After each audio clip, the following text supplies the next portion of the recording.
the track getting blunted just to hustle get money while they work the oven. Is he faking, is he fronting like I'm rapping for nothing? A skinny fuck bitch, but I'm flexing my muscle. If you stuck in a struggle, I can't knock your hustle. On the block with the thugs while the cops try and bust us. Snitching busters, yeah they bust us. Sending killers out to hush them like it's nothing. Call my bluff then, I'm C-Dub and show some love. Damn, 816 is where I'm at. The mighty mode, middle of the map. Don't push the strap, don't work the How's it trap. going, everyone?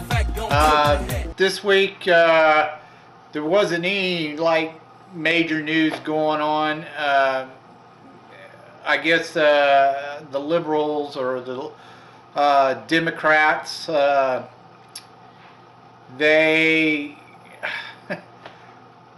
back on the whole show us your taxes Donald Trump thing again, since the whole Russian thing has been proven to be false. Other than that, there really wasn't anything. I did see one story or hear on the news where there was, and it's really bad. It's the only reason why I'm mentioning it on this video, because it's what our country's coming to when you're being censored and told what to do by the extreme left. Apparently there was a grade school teacher, and you got to think, you're sending your kids to these schools with these teachers who, and when they get out, they go to college, and all these colleges have professors who are extreme leftists. But in these schools nowadays, even our young kids, our elementary kids, are being taught by extreme leftists. And apparently there was a 11-year-old girl who wanted to do a class project on Donald Trump because she likes him. Supposedly they were supposed to pick someone they considered a hero or whatever, and she wanted to do Donald Trump. And the teacher flat out told her she wasn't allowed to use Donald Trump, but yet another kid was allowed to use Obama as their hero, and it, of course, made her angry. So she told her parents, and her parents got on to the school, and then the school turned around and said, "Oh, that's not what really happened. None of that happened, blah, blah, blah," which is a lie. So now you've got schools that are trying to protect teachers that are extreme leftists, telling our kids in school, that they can't, they don't have any freedom of speech, that they must pick who they choose that they can pick, that they don't have the right to do that. So it's gotten really ridiculous when the teachers who are supposed to be unbiased are very biased, and that's what our school system are coming to, and it's getting scary. It's real bad, when the left try to get your rights taken away, your free speech, your Second Amendment right, plus others, They're literally, that's what they march for every time, is to get your rights taken away. But it needs to be put a stop to, period. So anyway, that's the only big news really that I saw, or any kind of interesting news for this week. Before I get to your B-movie reviews, I want to talk about last week's video. I mentioned I was playing the whole Final Fantasy series. I'm going to at least 9. I am now on Final Fantasy 5. I just started it. So I'm going to tell you about 4, because I didn't finish up on 4 last time. I was about halfway through it, or better. But I finished it over the weekend. And right now, 4 is probably the worst Final Fantasy game in the whole series so far that I can tell. It's even worse than 2, which had a really bad level up system. The problem with Final Fantasy 4 is, number one, they don't tell you when you go scroll over the items or weapons or whatever, they don't tell you like what they can do or what they're used for or anything like that. You literally have to figure it all out on your own and guess what they do or what they can do. You know, they don't give you stats on any of the equipment you use, you know, what kind of protection it protects you from or nothing like that. It's not there. You have to figure it out on your own. There was a couple side quests that I didn't know about until I actually kind of paused in the game because I didn't know where I was supposed to go or what I was supposed to do. And there's a couple side quests that I found out through reading online that the game doesn't mention. It doesn't give you any hints on it or anything like that. Again, you have to just figure it out on your own. I didn't know about them, and it was too late to do them anyway. Well, at least one of them. And, you know, I didn't know anything about, you know, having to get like, you know, farming for tails to get like onion equipment and crap like that. I didn't know anything about that till I read up on it. There's nothing literally in the game that mentions any of that crap. So that's a real bad mark on it right there. The second thing I didn't like about it was RPGs are supposed to be a turn-based system. And Final Fantasy 4 is not turn-based. Some of these monsters you go against, there's several of them that have ridiculous fucking spells that they can throw in your characters and KO them or put like a ton of status elements on your characters, which is ridiculous because a lot of times there's no way to fight against any of that crap. You're just going to die or whatever. The game doesn't give you anything to defend against it. Most of the time, your spells mini, toad, stop, slow, confuse, whatever. Most of those spells do not work on 90% of the monsters. They have this spell called Psych, which is supposed to be osmosis, where you're supposed to be able to get magic from a creature that has magic. 90% of the time, it does not work. It gives you 1 point of magic. Just 1. 90% of the time. You're lucky to find a creature that'll give you more. You know, those spells aren't even worth the trouble wasting your time on. Like I said, most of the monsters in the game had ridiculous spells and crap that you had no defense against. The other thing I didn't like about it, again, it's not turn-based. They're constantly attacking you the whole time you're trying to choose what you want your character to do, your next character to do. A lot of times I found that the monsters, even if you did get slow off on them or something like that,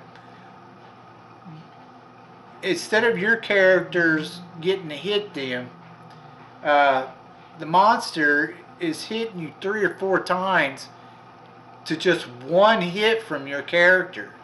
So say you go to hit the monster. Well, then your character's stuck there like waiting while the monster does 3 or 4 attacks on your characters before your first character even gets to do an attack. Then it does 3 or 4 more attacks before your next character gets to go. So it's doing 4 times as many attacks as your characters are able to do. So that was a little bit ridiculous as well. And then the final monster, this Zemus character, whatever. All my characters are up to about level 80. I had drilled them, or what you call grind my characters to about level 80, because everyone online kept saying the last monster was incredibly hard. Well, he's insanely, ridiculously hard. Even with stealing the black matter from him, or dark matter, sorry, from him. His stupid Big Bang attack, my characters were all above 4,000 on HP, and he was still doing 4,000 HP worth of damage with just one of his attacks. That's just one of his attacks on all my characters. So he would nearly kill all my characters right off the bat. And then, of course, he gets to hit you like 3 or 4 more times before your characters even get to heal themselves. So it was ridiculous. It was a terrible game. You couldn't. You know, I hate games when you go to play against certain characters in the game, and the ones who made the game developers make the monsters or the bosses or whatever, where they make your enemies practically impossible to kill, because they give them like tons of basically cheating abilities against your characters, which they know you can't defend against or something, you know. I hate games like that. So Final Fantasy IV, as far as playing the Final Fantasy series of games, that's the worst one I've ever played. By far, hands down, the worst. Let's just hope 5 is better. I just started it, so hopefully it's a lot better than 4, because 4 sucks. Did not like it. 2 thumbs down, big time. Worst of the series. Moving on. This week, I'm going to cover the 3 Time Machine movies. The 1960 version, the 1978 version, and then the 2002 version. Now, I've heard that they're in works on right now it's in production, they are working on another Time Machine, the Time Machine movie by H.G. Wells. His book or whatever. So hopefully it's pretty decent. So the 1960 version starred Rod Taylor.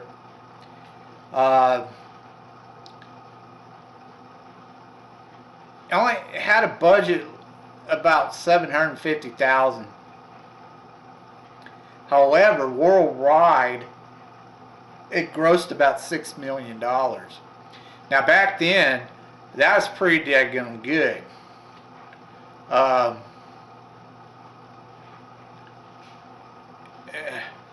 The first one, or the 1960 version, basically he builds his time machine. He wants to escape the norm and go into a field of the 4th dimension, because he feels that no one's broken it yet, and he wants to be the first to break it. His friends don't believe him. By the way, one of his friends is Whit Bissell. You probably know him from if you ever watched the Time Tunnel series. He's on that. And not only is he in this movie, but he's also in the 1978 movie as well. He plays one of his friends, though, in this one. In the 1978 movie, he plays a scientist who's working on the or at the company, or that company or whatever. But I'll get to that eventually. But first of all,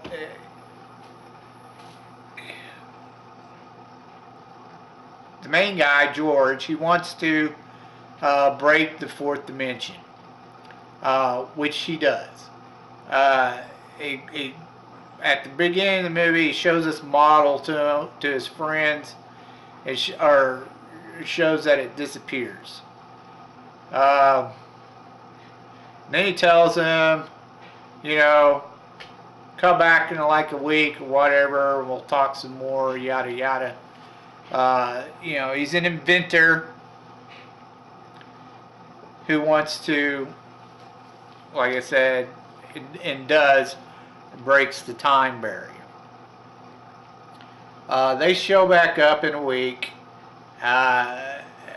which is actually the beginning of the movie. Actually, they all show up, and he comes stumbling out of the back study or whatever, or laboratory, and he's all dirtied up and crap, and he explains to him the story, and then he starts it off by them coming over a week prior, and he shows them the model, and it disappears, and they didn't believe him. Well, then he tells them that the first thing he did was he didn't go backwards in time, he went straight forwards, slowly, and he watched the times change. At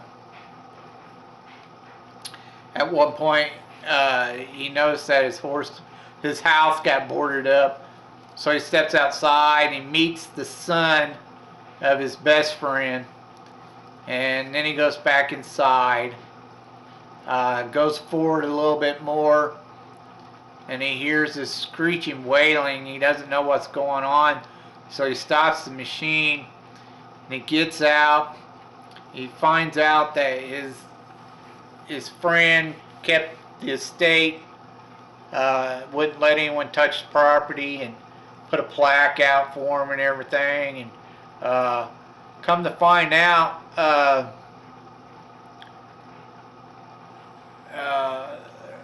there's war going on, and what he doesn't understand is it's a nuclear threat.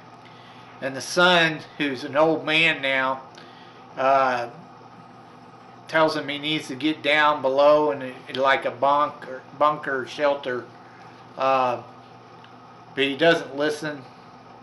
The bomb is dropped, and he runs back to his machine before some lava spills over and nearly kills him. Well, he gets trapped in the machine. He's going forward in time, and he waits for the mountain of lava that went over him to cool off and then melt away. Eventually it does. He finds himself way in the future. He stops the machine. He meets these people who are like carefree. They don't really... Anyways, like I was saying, he lands way in the future, like 800 years in the future or whatever. And he meets these people, or they're all like beautiful people, but they're young.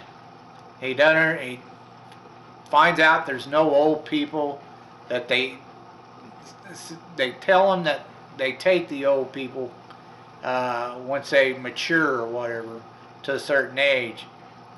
He's like, who are you talking about? And they explain that there's another group called the Morlocks. They're the Eloi or whatever, and he goes and finds out the Morlocks are living underground. They're cannibals and they're killing off they're using the Eloi as like herd or cattle is what they're doing. Well, he puts a stop to it. He helps blow up get a bunch of them. He helps them escape, and he blows up the underground area where the Morlocks live. And then he goes back in the time. He goes back to his time, where he at the very beginning he stumbles out and he tells them what happened. Everyone leaves. They think it's just a big funny story and they take off. When they leave, he goes back and moves the time machine back to where it was before the Morlocks moved it, and then he goes back into the future to be with this girl or whatever. And that's the end. 1960 version is really, really good as far as story-wise, and the graphics for back then actually wasn't that bad. It wasn't too bad. The Morlocks, of course, you know, they look a little silly, but other than that, you know, the movie was really good, very interesting. I highly recommend it. You won't be disappointed watching it. The second one is the 1978 version. It was basically a TV movie, and it starred John Beck. And again, it had Whit Bissell in it. Now, this one was a little strange. He's working for a company. He's like an engineer. He's working for a company that's like got defense contracts with the government. They want him to stop working on his little private project, which is of course the time machine, and start doing some applications toward something called a death ray gun or some crap like that. Basically, it's just a a ray gun is what they're wanting. He shows him that what he's doing is important. He brings in a model, turns it on, it disappears. But the guy still wants, his boss still wants the death ray gun, so they can sell it to the government. So he's pulling the plug on his little project or whatever, side project, and of course he ain't having it. So he runs into where his time machine is in his lab and locks himself in there and takes off in the time machine.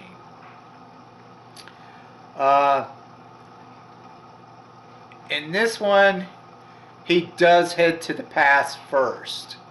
He goes into the past and he ends up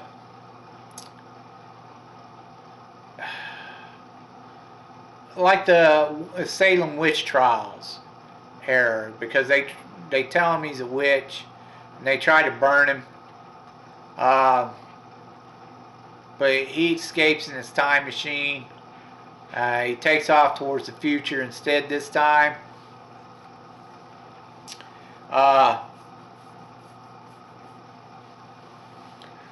He finds out that there's a war going on or whatever, and he takes off again into the future, and he ends up going way into the future, find out what's going on, what happens, blah blah blah. He ends up outside these metal doors, kind of like in the 1960 version, and he jumps out. He finds the Eloi just like in the first version.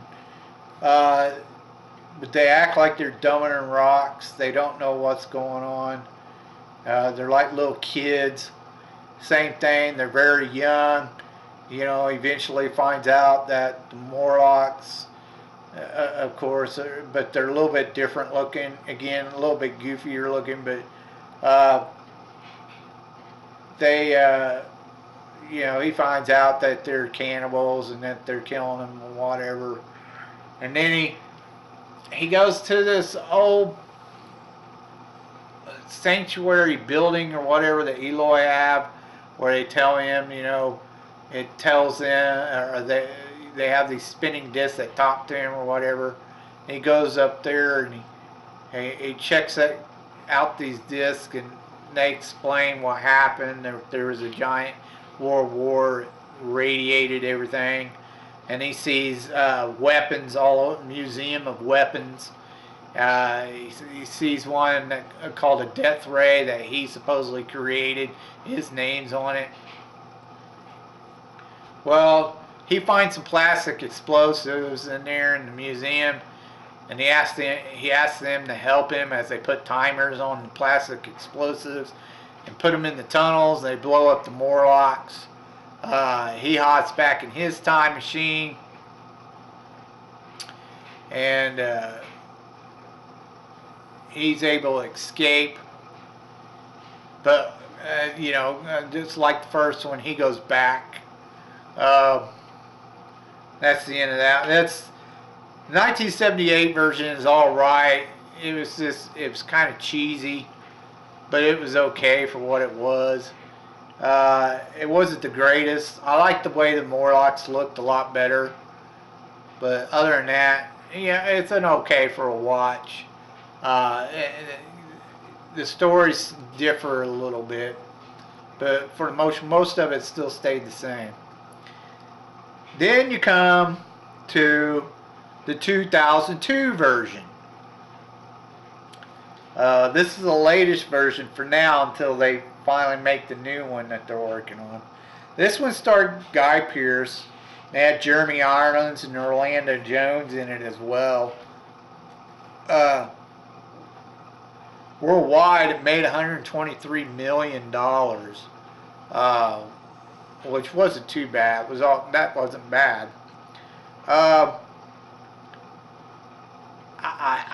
Again, the story differs a little bit, not too much, just a tad. And the time machine's way more elaborate looking. It looked like something from steampunk crap. Anyway, he tries to go in the past because his girlfriend dies. And like 4 years later, he creates this time machine, tries to go in the past, and tries to save her. And he does it multiple times.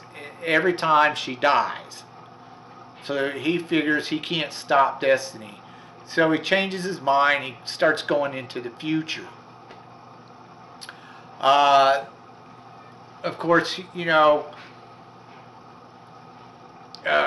he goes into the future and he stops in an area where he sees a bunch of stuff going on. His house is gone. All these buildings are there. All there. He goes into this library or whatever, and this first time you're introduced to Orlando Jones, and he tries to talk to him about time travel, and Orlando Jones is a computer, and he's like not having it.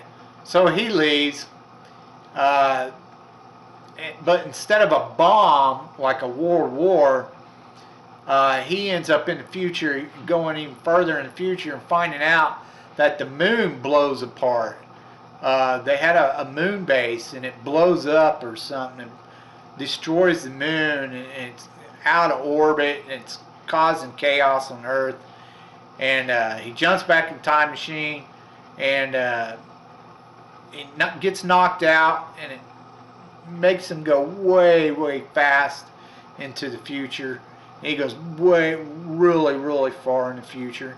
When he slows it down, he finds out that again, he finds the Eloy, but they're more like Indian tribe or some type of Indian tribe, and they live on these huts off a cliff, you know, at the top of a cliff. Again, you know, he finds out that the Morlocks are killing them off. There's no old people, but they're living like Indians, like a tribe or something. So they're not stupid. They understand what he's saying, even though they speak a different language. He finds out that Orlando's still there, the computer. And he talks to him, and Orlando tells him where the Morlocks are. So he goes there to hunt them down, and he meets Jeremy Irons, who's like some mental, a telepathic type of Morlock or whatever. He looks different. He looks almost human compared to the other Morlocks. Anyways, they get in a fight time machine. He kills Jeremy Irons, and he sets the time machine off like a bomb and destroys all the Morlocks, because he accidentally went a little bit further in the future and saw the Morlocks would conquer the Eloy and become the dominant race. So he destroys them, and he saves the Eloy, and that's the end of it. It's alright. That version's okay, but I still prefer the 1960s version much better. It's the 2002 version's not too bad. It's not bad. It's okay for a good watch. The graphics are a lot better, of course. But the story in the 1960s story is way better. I'm looking forward to seeing the new version. Hopefully it's going to be good, this new time machine they're coming out with. Anyways, if you have any suggestions of some movies you want me to review, some gems I might have missed, please leave a comment below and tell me about your B movie that you want me to review, or your cult classic, and I'll get around to watching it and reviewing it. Until then, I told you I'd tell you the truth, and you've just been told.